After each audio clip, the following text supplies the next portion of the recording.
We are now here to have a panel discussion that I'm going to moderate about industrial. So after Philip said industrial's time to sell, I don't know what we're going to talk about, but we will do that. I did give him my card. You gave him his card. Yes, I did too. And we will find out with Phil, who the right point of contact at Apollo is, because when he's doing $8 million deals in Morgantown, West Virginia, he's doing small deals. So we will find out for everybody where you can enter into Apollo, because he certainly said he values local market along with the data, so we'll figure that out.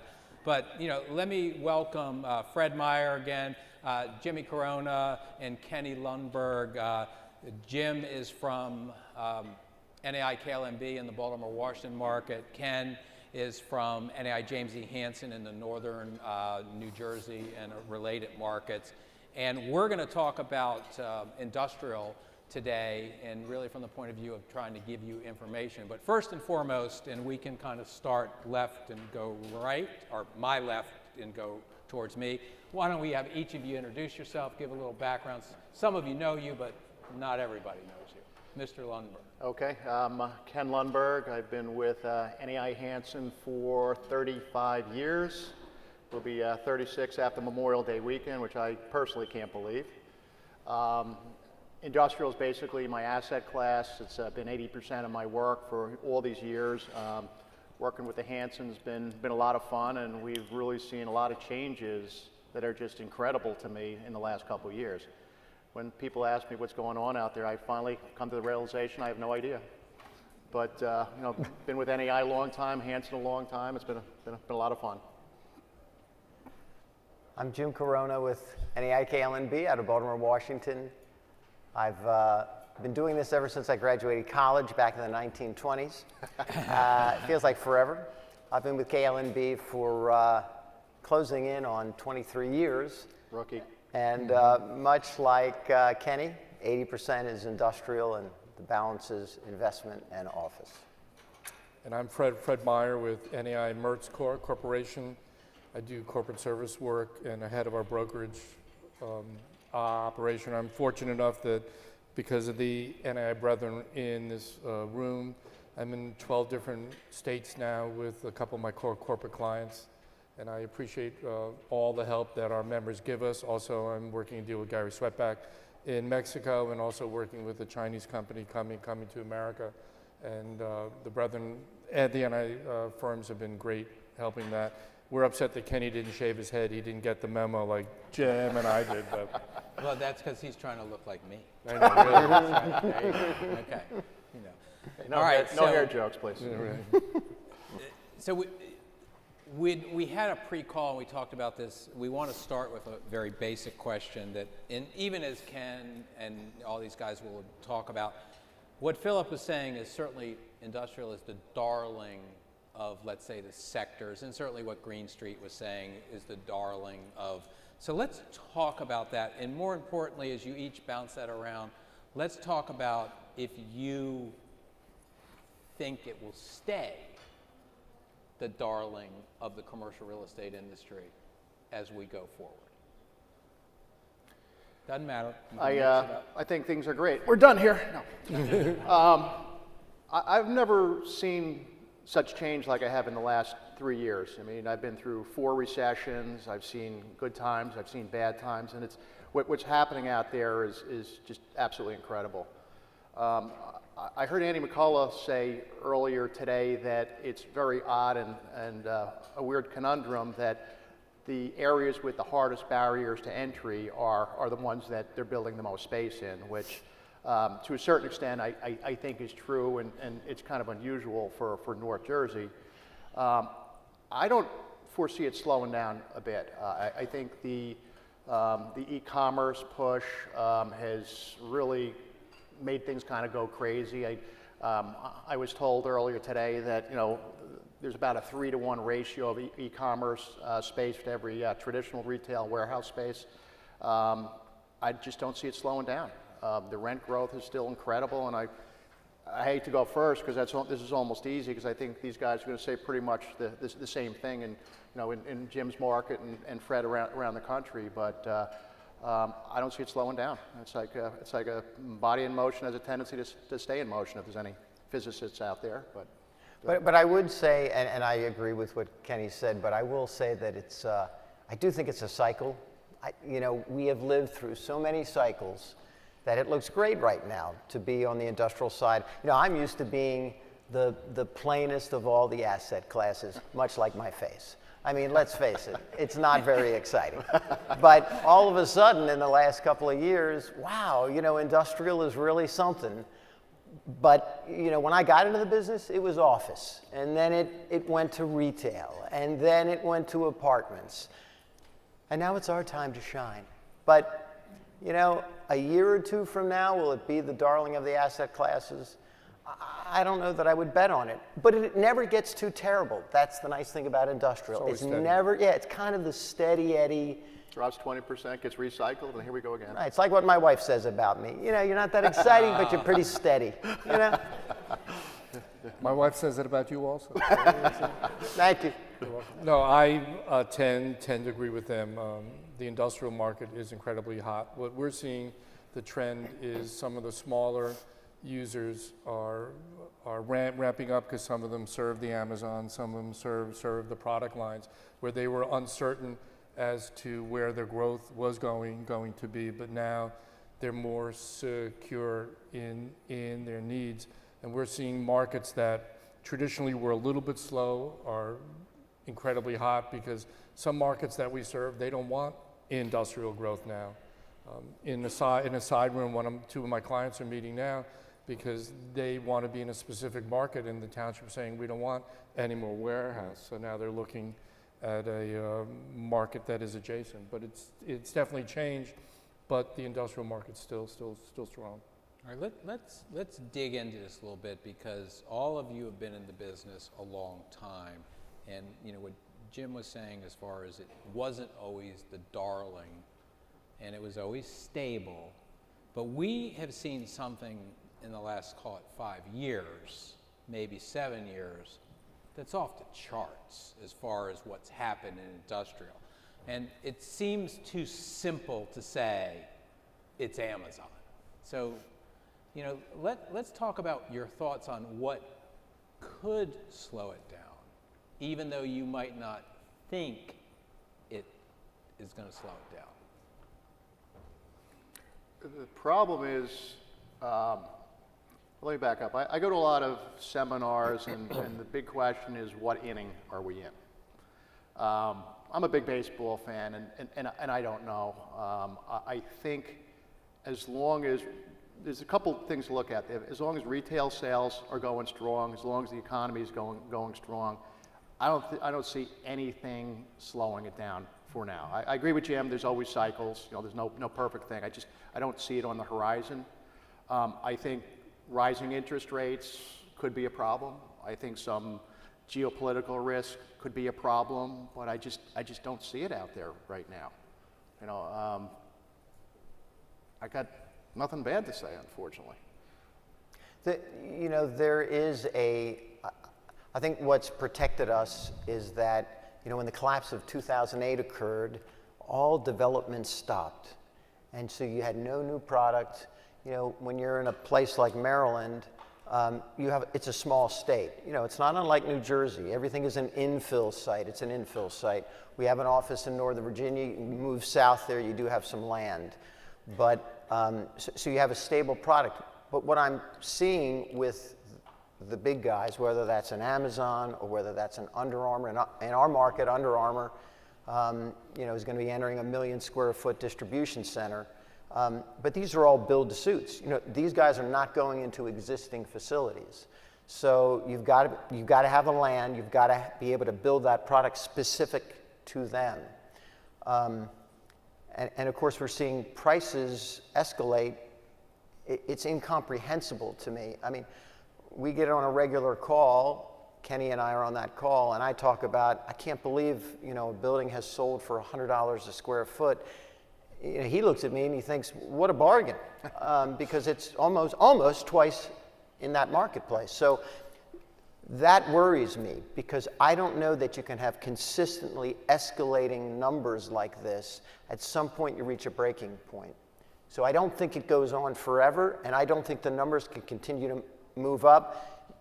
You're selling things at a 5 cap or 5.2 cap. Or under. Or under, right. In some cases they're 4s.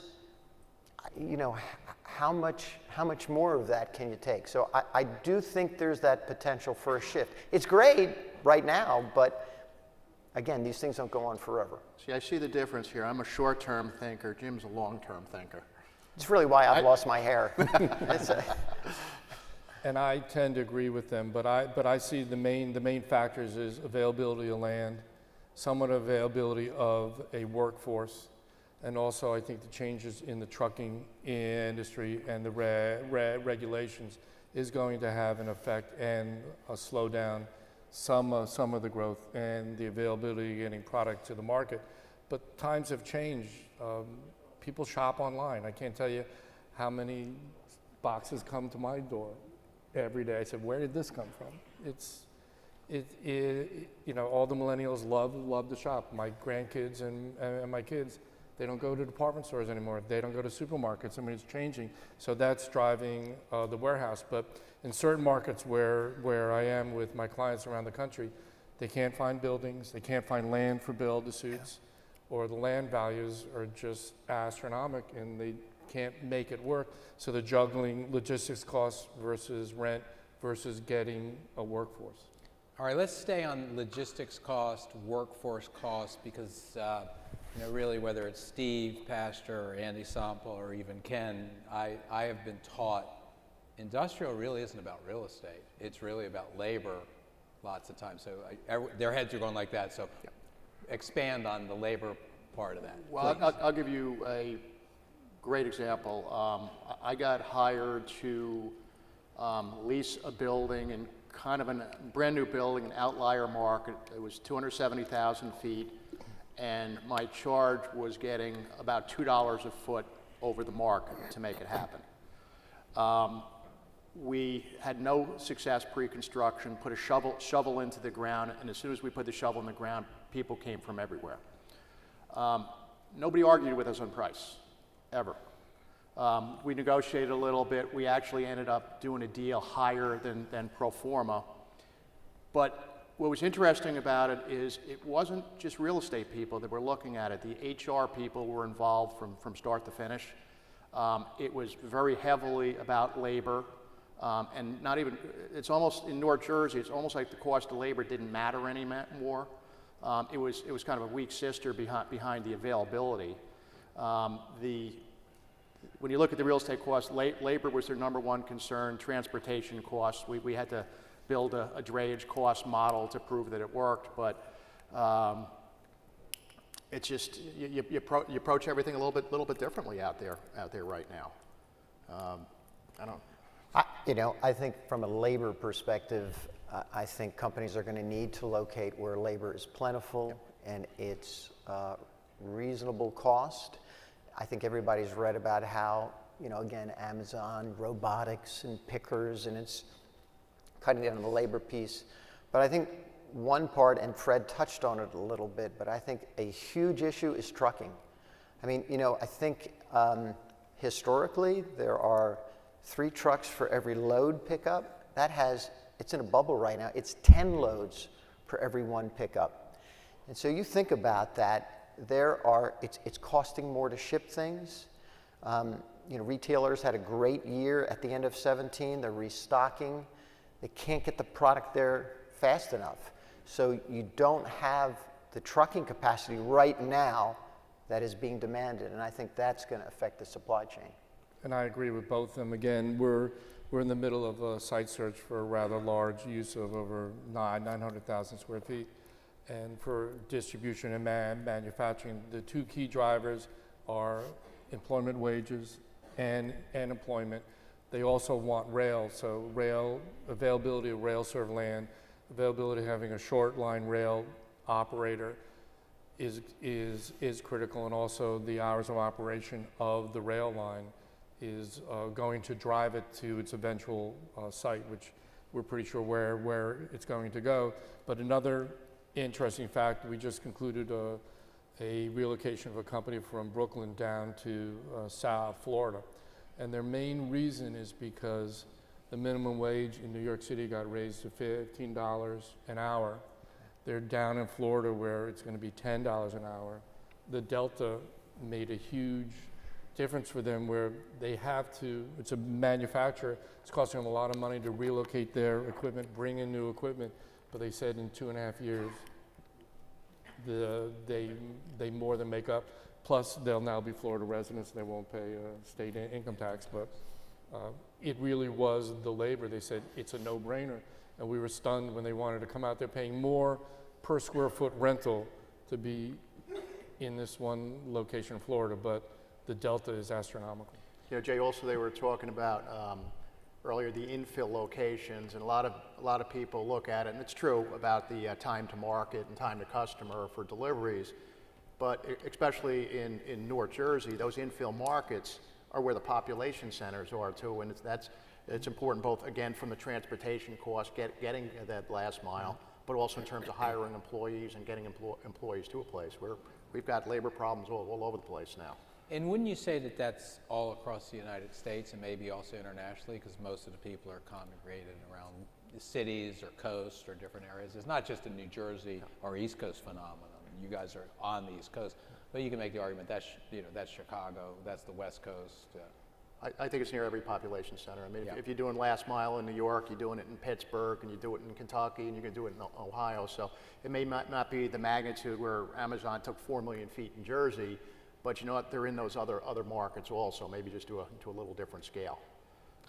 All right, let's talk about, many people in the room have either individuals or brokers that do landlord or industrial leasing, and some in the room also have people that represent industrial users. There's been a little bit of a shift in expertise and specialization from a service provider. It's not as good as saying, well, I'm just a tenant rep broker, so I'll help you find an industrial building anymore. So touch a little bit on what your customers, whether it's the owner and or the user, are demanding of you as far as expertise in when you provide service to these owners and users in the industrial tranche. And maybe divide it into whether it's like logistics and mega building versus, let's say, like Philip was talking about, maybe more R&D flex or some of the more regular industrial. Go ahead. I I like the order because I just say I agree. And I tell you, all our markets are the same anyhow, so they're all good. I think it's really important to understand the cost structure of the tenant and the landlord also, but I think even if you're representing a landlord, you really have to understand the cost structure of the tenant and what motivates them to be in a location. I mentioned earlier, one of the sell points we had on the building I was representing is we actually did a drayage study. One of our big warehouse markets is the 8A market. And we came up with a figure that what I'm considering is a little bit of an outlier market, that if you did 4 turns a year on your warehouse. You know what? Not everybody in the room knows what a 4 turns means. or drayage. Okay, well, if you turn product over in your warehouse four times a year, and if you do that and you're an internet fulfillment business, you're not doing a very good job. So it was a very conservative estimate, but we figured over the course of a 10-year lease, the difference between us and 8A was almost $3 million. Those are real numbers, and they go right into the calculation, and we caught a lot of people's interest with that. One of the ironic problems we had is one of the tenants we thought we were getting was right in that market already, and as we got right down to the finish line, we realized that because they were in the market, they had a little problem with us because they were having trouble finding labor. And I had to literally go out, and New Jersey's got a database for companies that are shutting down. I found 2 companies that were moving out of the area that were letting go of 120 people, and I literally went in and talked to the HR departments of both those companies so that if needed, I could get resumes from those people and arrange a job fair to help suit some of their problems, because that is, cost structure, labor, cost structure, peak labor, and transportation costs. Like I said, were more important than actually the warehouse itself. So you got to kind of put yourself in those shoes and think about what their hot points are. I'll keep mine short. I absolutely agree with what Kenny has said. I think people want to know about tax incentives in certain areas and find out, what they can get from each jurisdiction. On the landlord side, I think we're just trying to educate landlords a little bit, so help them understand lighting packages and certain things with truck flows that help our clients. But for the most part, it really hasn't changed a whole lot in the zillion years I've been doing it. The road networks, tax incentives, labor costs, it hasn't dramatically changed in what I do. And I agree with her on the landlord side, but on the tenant side is changed a lot.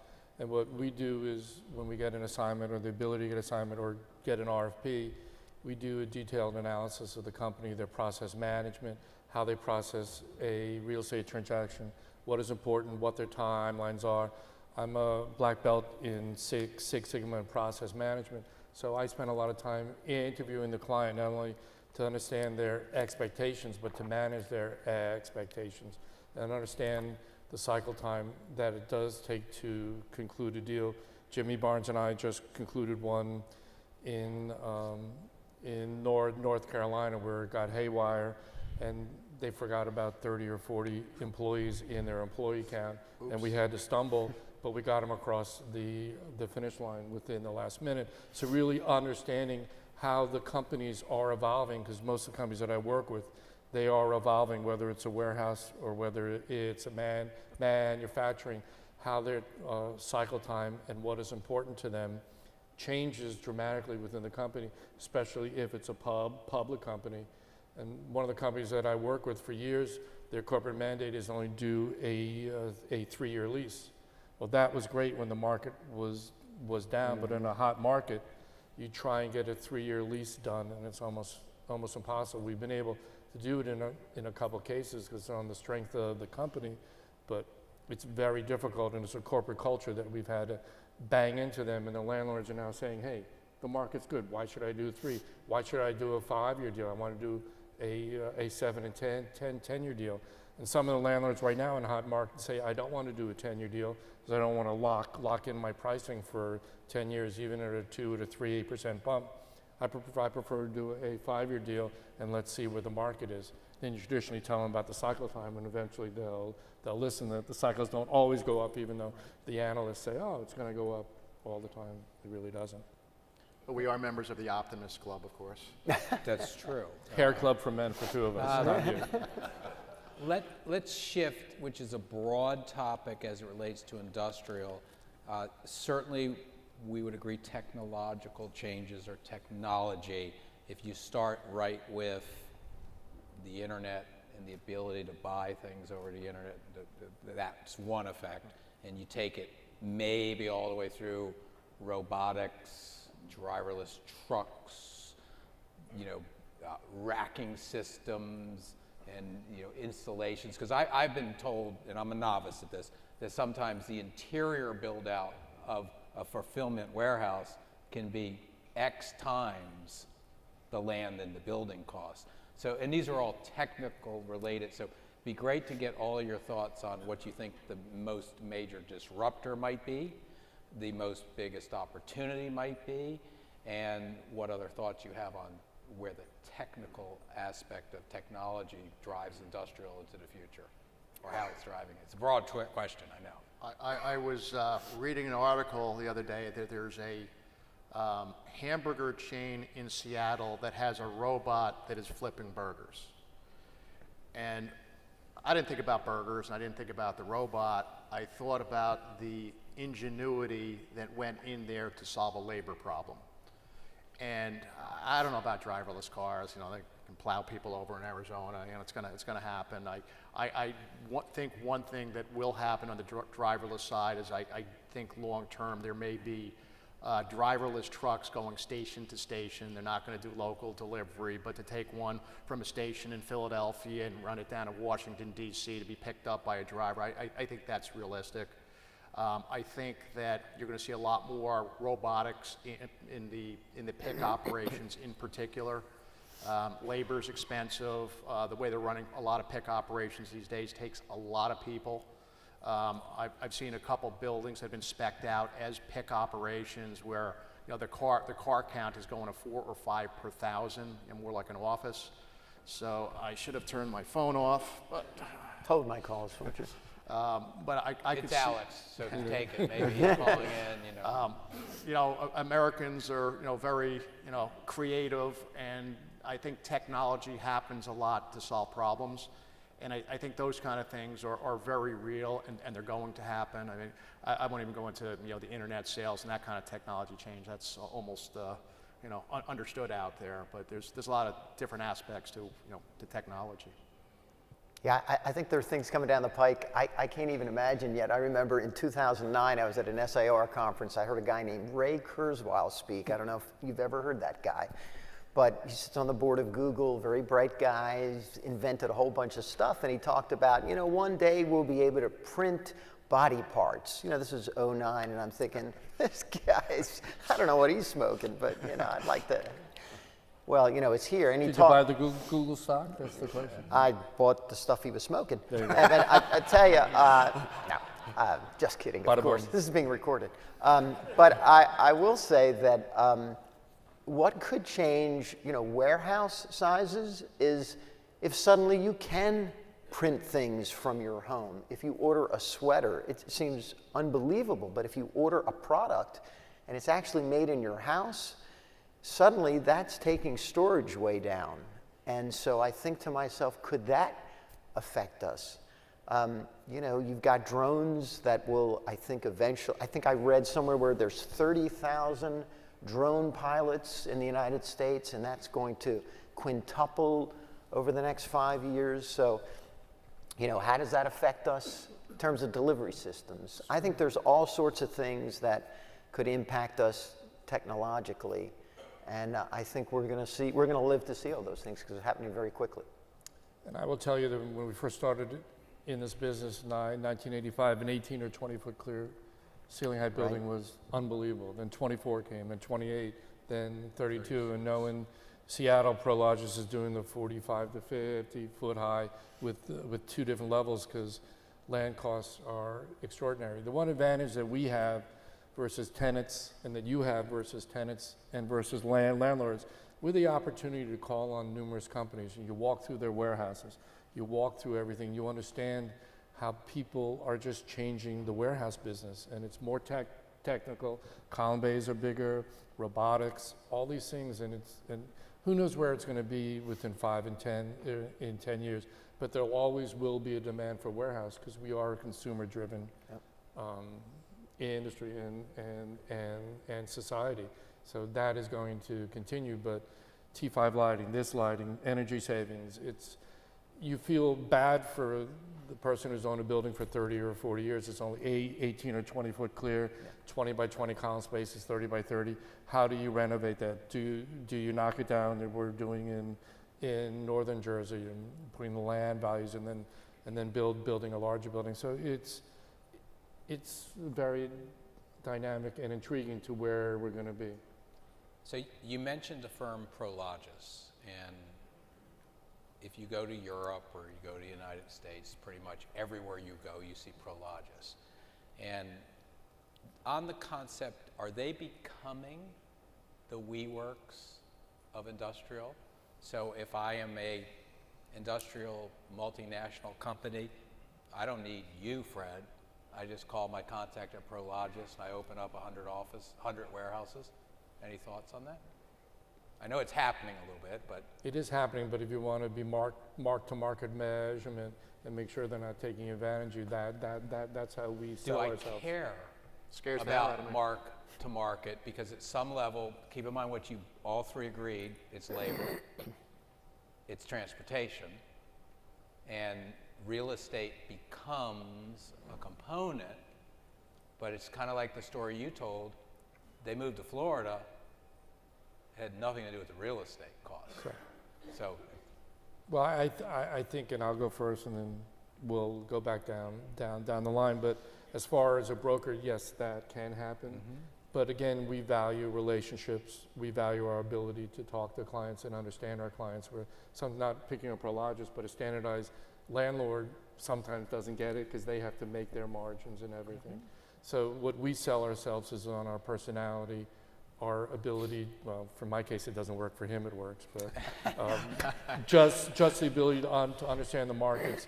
And how I sell the network is similar to what Philip said. Yeah, it's the secondary and tertiary markets which are important. Anyone can go on CoStar, anyone can get a LoopNet and get a range of deals, but you have to know exactly where the deals are being made, why the deals are being made and driven in. And maybe Prologis has a great building at the corner of 5th and Madison, but they might not have it at 10th and 1st, and that's where you need to be because logistic costs are different.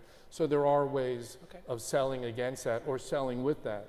And it does help the process if they have a master agreement with Prologis. It makes the lease occur faster. But again, it's numbers driven, and that's how we approach it. I You think can just say ditto. And it's fine. I think it's never been a better time to be a broker because I think we bring a tremendous amount of value to our clients. I mean, we have to process so much information. It's not only what the market is doing out there, but all the intricacies around the locations that a client is considering. And, you know, it's just like anybody in your market. You have local developers and you have the Prologises of the world. Prologis, fantastic company, great company. But, you know, they're commoditized into their way of doing things, right? So they can't offer a client a broad perspective, only the perspective through their eyes. I just finished a deal with them. I worked through their clear lease. Has anybody seen the clear lease? Wow, that really is clear, isn't it? We're going to take you for everything. No, I'm just kidding. You know, you got to explain this to your clients It's because an interesting concept of the clear lease. yeah, it's a very interesting concept, but you have to understand it. Your clients don't want to muddle through it. They want you to give them the Cliff's Notes of it. So you do have to lead them down a path that they can fully understand the market. I think that's where our value comes in. You know, we're not really in the real estate business. We're in the information business. We're not buying it. It's not our money. We're not selling it. It's not our bricks and sticks. What we have is our knowledge. The funny thing about it is we give all our knowledge to CoStar and LoopNet. They package it up and sell it back to us, which is fine. It's fine from a certain point of view, but you know what? They'll never be able to dig down into the local market, the intricacies of the labor. They won't be able to package that way. We all go through cycles. You know, some cycles they probably need us more than other times. But I think the local, you know, it said real estate is still a local business, and you know what? When you're locating locally, you still need some local expertise. The fact Prologis is approaching all our customers to bring them to other markets, very frankly, scares the hell out of me. But if you're in there with your customer, holding their hands and adding value, you've got nothing to worry about. Jim's comment that it's been never been a better time to be a broker and in this business. I agree wholeheartedly. You know, things change. You just got to adapt with them. Okay, let's shift a little bit to be more incisive to help our partners out in the audience here. Because we're all getting younger, how are you working to attract, let's say, the next generation of industrial, I'll call it service providers versus brokers, to the industry? Because I look out in the room and, you know, I know these are leaders, but, you know, some of you had differences in how you're attracting, let's say, whether it's entry level, lateral level, or different service providers to the industry. Because up until now, Jim, industrial was the ugly stepchild. And I can tell you from direct experience, I hired a young man out of Georgetown in 2001, put him in industrial. He's making a ton of money in the Baltimore-Washington market. And he walked into my office one day, he said, I'm going to JLL unless you make me an office broker, because he didn't want to stay in industrial. But let's talk about how you're attracting talent to and how our partners here can maybe attract talent to the industry. It's hard. Just like the job market is tough in every other industry, it's hard in the real estate business. I think we're dealing with a generation that wants instant gratification. Is that new? Probably not. Okay. Probably not, but it seems to be more pronounced. Yep. I don't know. I just know what I see out there right now. I happen to have taken on a young guy. This is his 4th year, and everything bad that you hear about a millennial, he is not.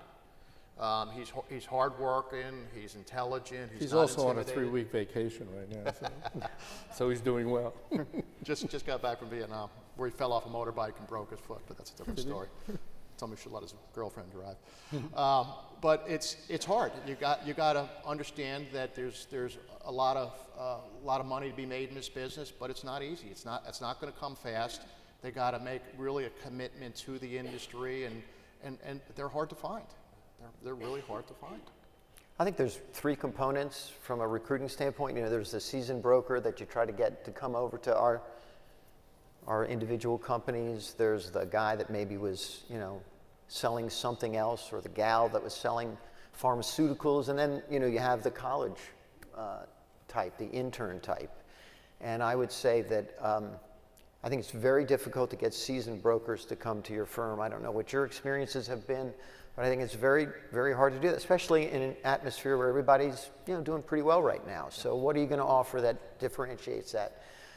Plus, most of these people have been trained in a certain way. If you've been trained in a large company, you tend to learn to make money in that type of atmosphere, that sort of handoff atmosphere. Some people leave it, but it's tough to leave it because that's what you're trained on. I think we've had a lot of success with interns. So you bring somebody in, you know, you don't pay them a lot, but you understand their work habits, you understand if they're willing to do research, you understand if they're willing to make certain calls on your behalf. So that's a nice way to bring people into the business. I just tell one anecdotal story. We had a young man come in 2009. You all remember what the market was like in 2009. He was an intern. He was graduating from a local university. And, you know, we said, okay, summer's up and, you know, we're not in a position of hiring. And he said, I want to stay. I know I want to be in commercial real estate. I'm willing to work here. You don't have to pay me anything. And we said, you know, that doesn't feel right. And we don't want to pay you anything because it's 2009. We're scared to death. And he said, I'll work for nothing. I want to do that.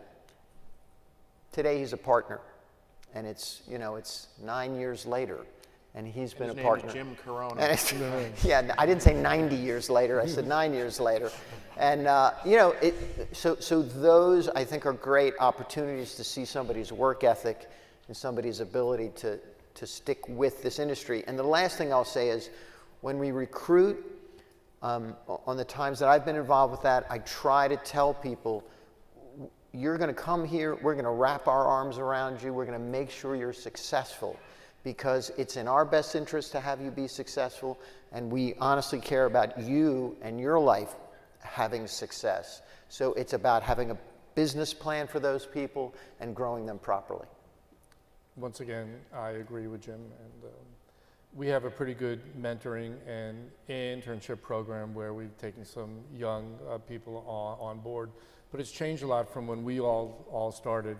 We really focus on a business plan, structured selling instead of going out and just knocking on doors is a rationale, but we also do a lot of teaming up, both younger and older, and also teams of older, more senior brokers together. That's been the major change in the industry, because when I first started, it was one broker by himself, but we always do teaming. We go on pitches together.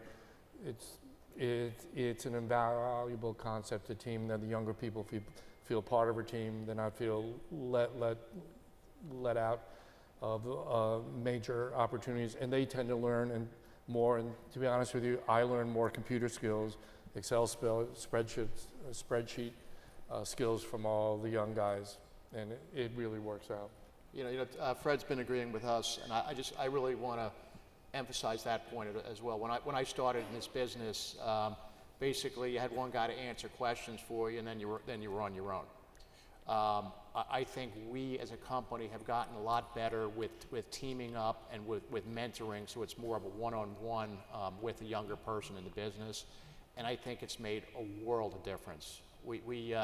unfortunately, Jim just referred to 2009. We had 5 or 6 guys that were young guys that were really coming along real nicely. And then when the recession hit, and it just wasn't the fact it was a recession, but it just kept going on and on, we lost every single one of them. You know, just they were getting married, they needed a paycheck, and you know, it was a shame. But we've been going that direction for a while, and I think it's really paid off for us.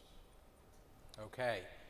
In an effort to stay on schedule, because the next session or the breakout groups that you had requested, we had certain aspects that we cover, and as you can see, if you go back, to that, in breakout number 1 will be succession planning, which a lot of you have always expressed interest in. Jason Richards of NAI, Earl Furman will be leading.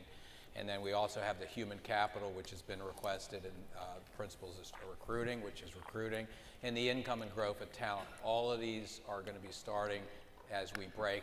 These gentlemen will be available out in the audience for questions as we talk, but how about a round of applause for our panel?